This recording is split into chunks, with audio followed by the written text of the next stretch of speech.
All right, everybody, good afternoon. We've got ourselves the final injury report for the week from the Seahawks and the Commanders, and it's actually pretty simple. It's pretty straightforward.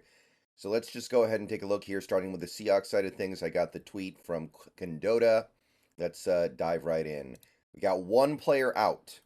One player is out, and it's Anthony Bradford. I kind of expected that when he didn't practice on Thursday. Um, Interestingly enough, though, he is listed with a knee injury and also a personal reason why he's inactive. So it's a combination of two things. I don't know if he could have played if not for the personal issue. Hard to really judge with the information that we have. But Anthony Bradford is out for one reason or another. Doesn't seem like it's something that's going to keep him out terribly long, but we do need our depth at guard because our guards are, I mean, not only are they kind of struggling right now, but they're also injury prone just in general. So, kind of a significant loss, but it's the only loss going into this game on Sunday. So, that's great news. Nobody's doubtful. We got four players questionable. So, let's go through it here. Jordan Brooks, questionable with a hamstring injury. From the little bit of information that I have from the beat reporters, it sounds like he will play. I don't know if he'll be able to play super effectively. Obviously, this probably clears the way for Devin Bush to be at least active and possibly get on the field at some point for the Seahawks. So I think some people will get a little excited about that. But Jordan Brooks, questionable. I suspect he'll play. But he is a player who depends heavily on his speed and agility and athleticism in general. So him not being 100% is not okay. So we'll see. We'll see. Probably get more word maybe late tomorrow night or something like that. Colby Parkinson questionable with a biceps injury, which not ideal given that, we've spent this whole week talking about how the Seahawks need to actually play their tight ends. If we don't have one of our tight ends, then that upsets that plan just a little bit.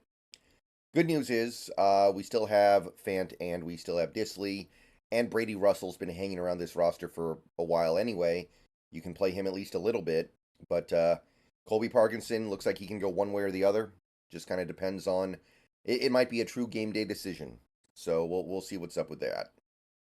And the last piece of the puzzle here would be what's going on at running back.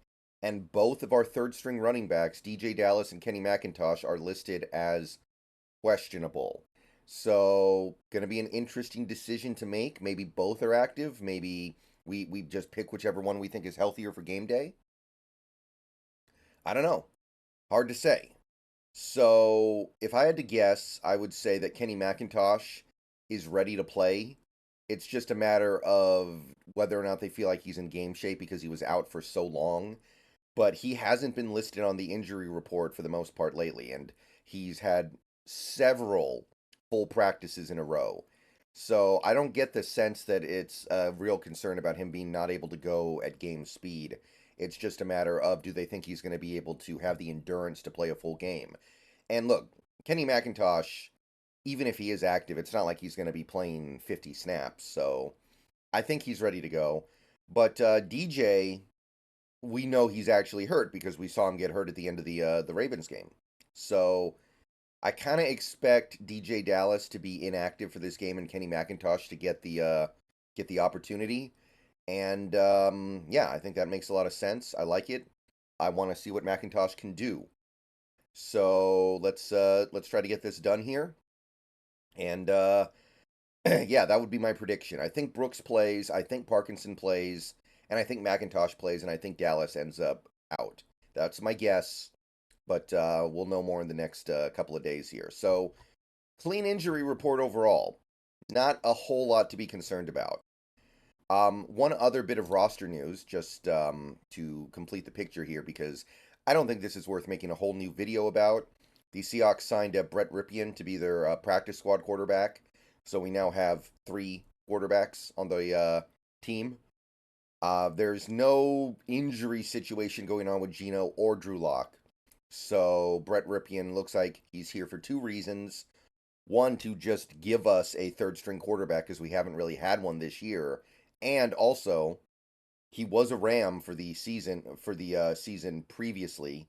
So we play the Rams in a week in a couple of days. So good chance Ripien's coming in trying to maybe help us get a little bit of a leg up on the competition. So that's probably a part of it. But yeah, we have a third string quarterback. Matthew Gotel was released, which is going to bum some people out, I know. But I mean, he wasn't playing, he wasn't getting activated. So it's not like we lose anything there. Not that we really gain anything here, but news is news. All right, so that's the Seahawks stuff. Washington, I mean, they are as healthy as a team can be going into Week 10, basically. Curtis Samuel is questionable, and he practiced in a limited capacity all week, so I suspect he'll play. But he is the only player on the Washington injury report. So everybody else that is on that team right now that isn't on IR is, well, they're good to go. So we're basically getting their best punch.